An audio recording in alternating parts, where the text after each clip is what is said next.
Chapitre 23. Naissance de Jean-Baptiste. Toute souffrance s'apaise sur le sein de Marie.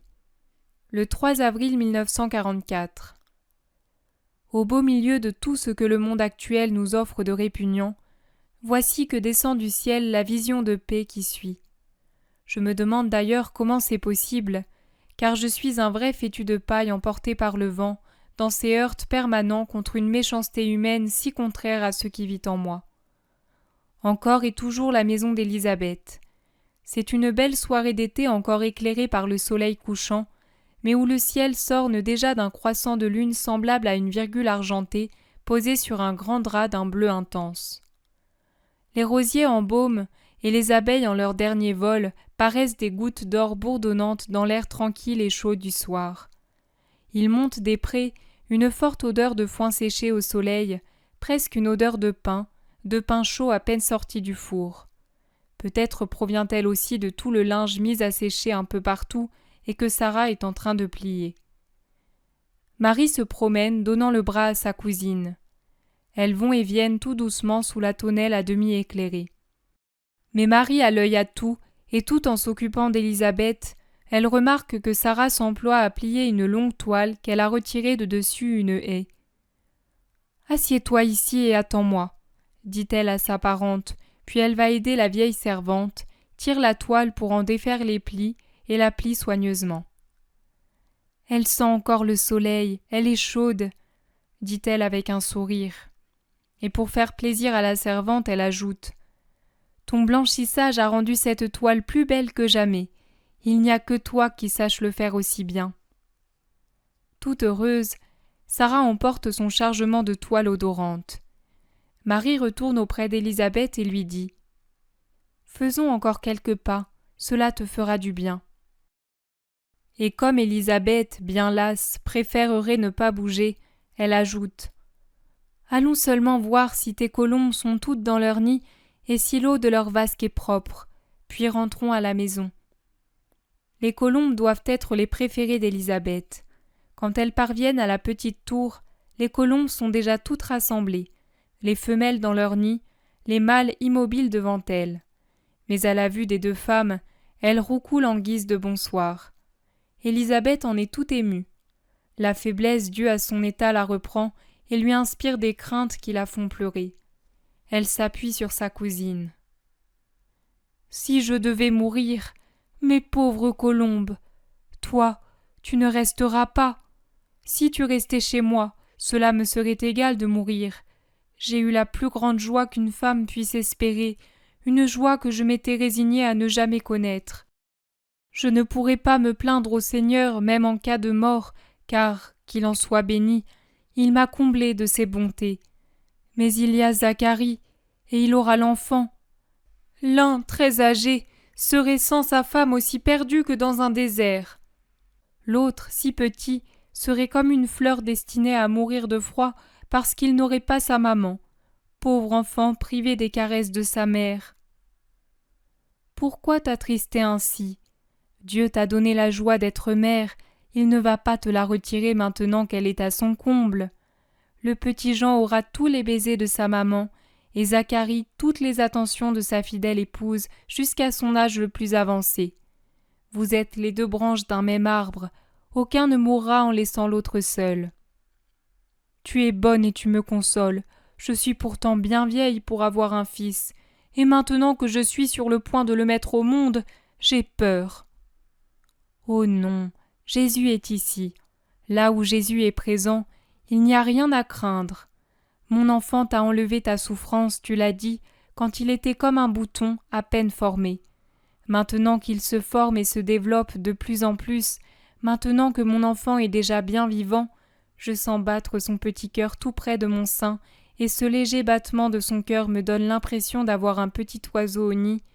Il éloignera de toi tout danger. Tu dois avoir confiance.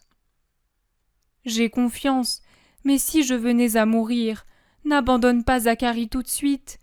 Je sais que tu penses à ta maison, mais reste encore un peu ici, pour aider mon mari dans ses premiers jours de douleur. Je resterai pour me réjouir de ta joie et de la sienne, et je ne te quitterai que lorsque tu seras forte et joyeuse. Mais sois tranquille, Élisabeth, tout se passera bien. Ta maison ne manquera de rien pendant que tu souffriras. Zacharie sera servi par la plus affectueuse des servantes. Tes fleurs seront soignées, de même que tes colombes. Tu retrouveras les unes et les autres joyeuses et belles pour fêter le bon retour de leur maîtresse. Rentrons maintenant, car tu pâlis. Oui, je crois que ma souffrance revient.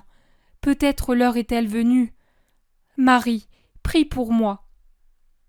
Je te soutiendrai par la prière jusqu'au moment où les douleurs de l'enfantement se transformeront en joie.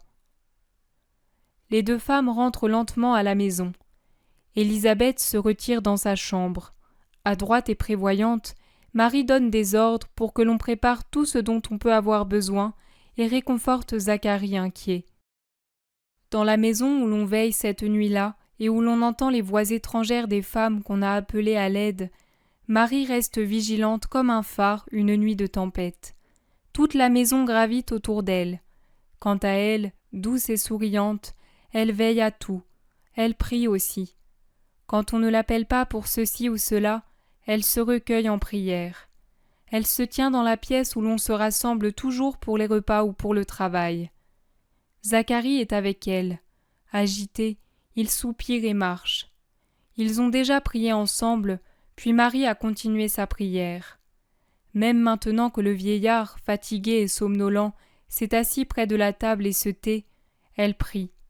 Et quand elle le voit dormir pour de bon, la tête sur ses bras croisés posés sur la table, elle délace ses sandales pour faire moins de bruit et marche nu-pieds. Plus silencieuse qu'un papillon voletant dans une chambre, elle prend le manteau de Zacharie et l'en recouvre avec une telle délicatesse qu'il continue à dormir dans la tiédeur de la laine, qui le protège du froid de la nuit qui entre par bouffées par la porte souvent ouverte. Puis elle revient prier. Elle prie même de plus en plus intensément, à genoux, les bras élevés, quand les plaintes de la malade se font plus aiguës. Sarah entre et lui fait signe de sortir. Marie sort pieds nus dans le jardin. « La maîtresse vous réclame, » dit-elle. « J'arrive. » Marie longe la maison, monte l'escalier. On dirait un ange blanc qui tourne dans la nuit paisible et constellée d'étoiles. Elle entre dans la chambre d'Élisabeth. « Ah, Marie, Marie, quelle souffrance! Je n'en peux plus, Marie. Que ne faut-il pas souffrir pour être mère ?» Marie la caresse avec amour et l'embrasse. « Marie, Marie, laisse-moi poser les mains sur ton sein. » Marie prend les deux mains rugueuses et gonflées et les pose sur son ventre arrondi en les tenant pressées de ses mains lisses et légères. Maintenant qu'elles sont seules, elle parle doucement. « Jésus est là, qui te sent et te voit. Aie confiance, Élisabeth. Son cœur bat plus fort puisqu'il agit pour ton bien en ce moment. Je le sens palpiter comme si je le tenais entre mes mains. Je comprends ce que mon enfant me dit par ses battements. Il me dit en ce moment « Dis à la femme de ne pas avoir peur.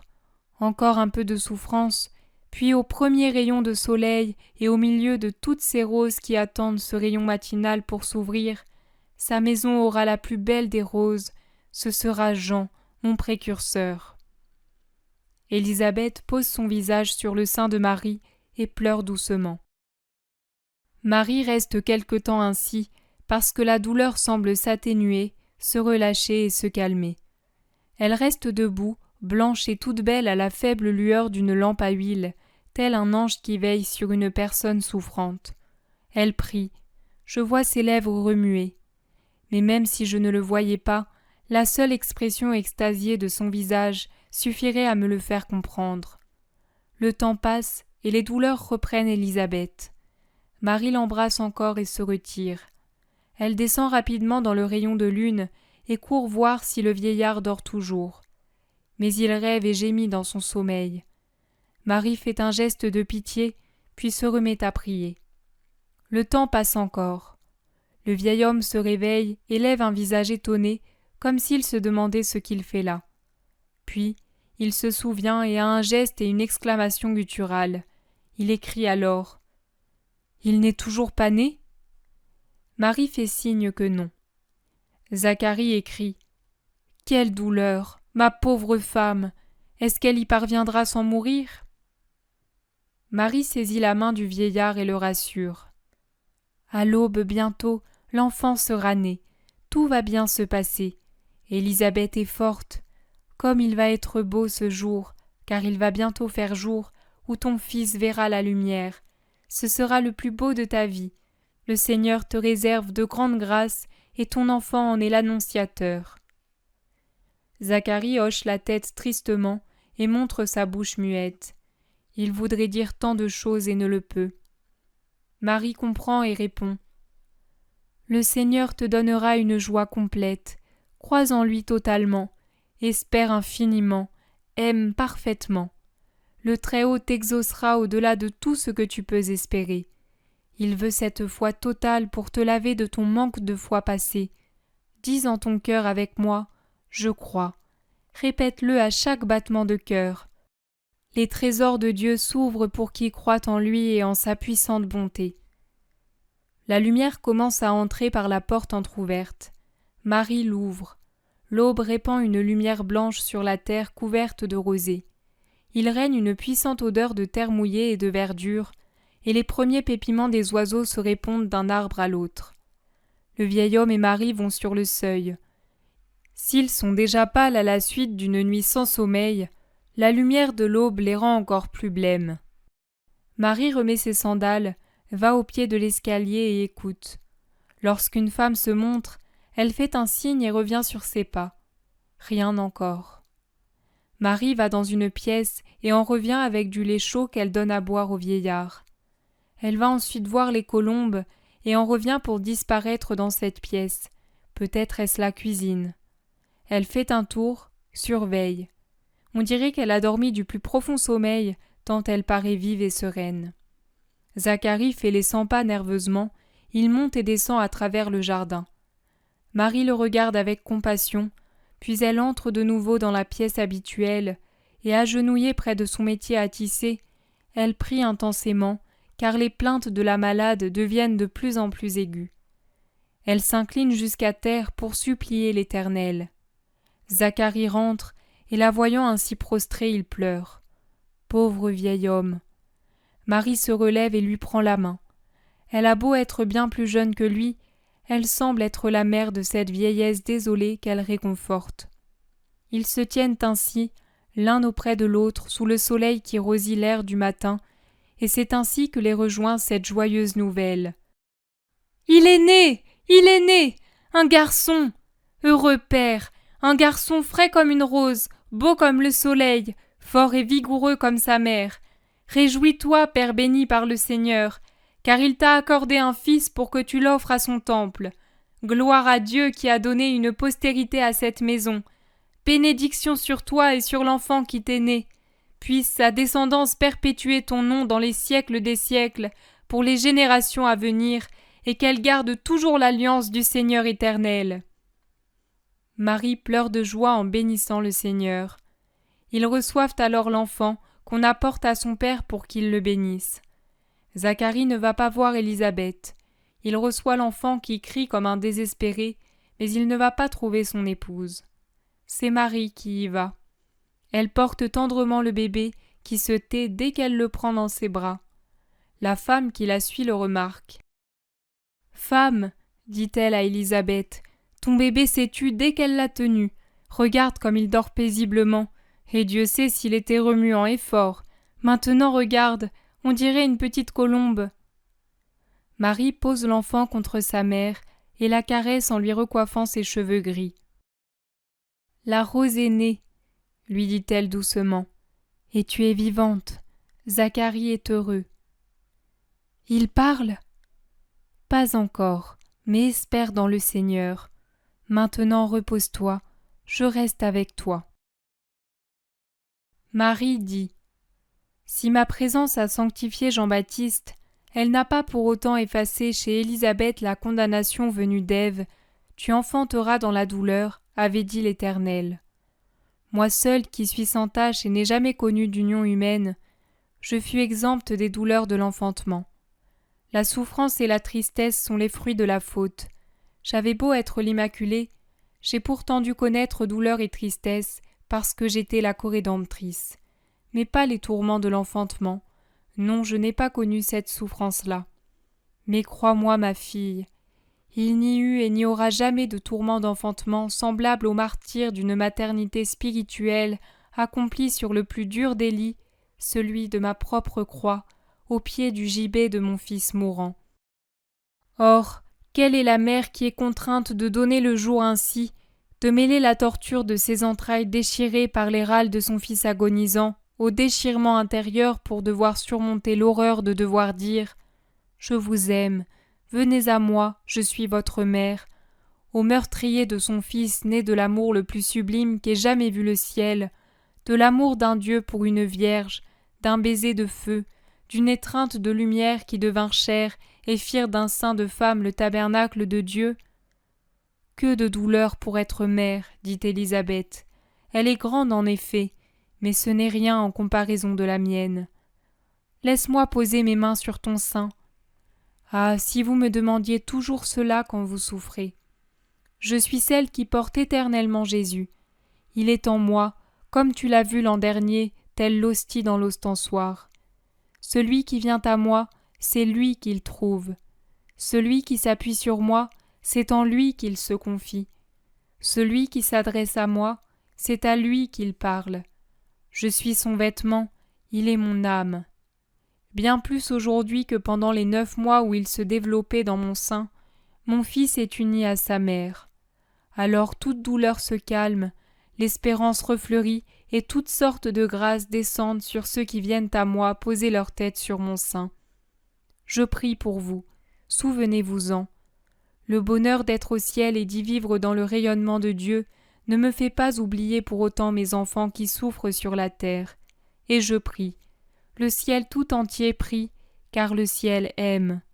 Le ciel, c'est la charité vivante. Or, la charité a pitié de vous.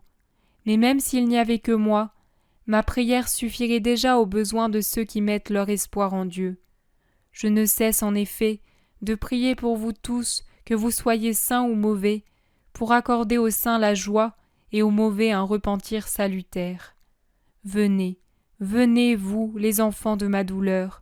Je vous attends au pied de la croix pour vous faire grâce.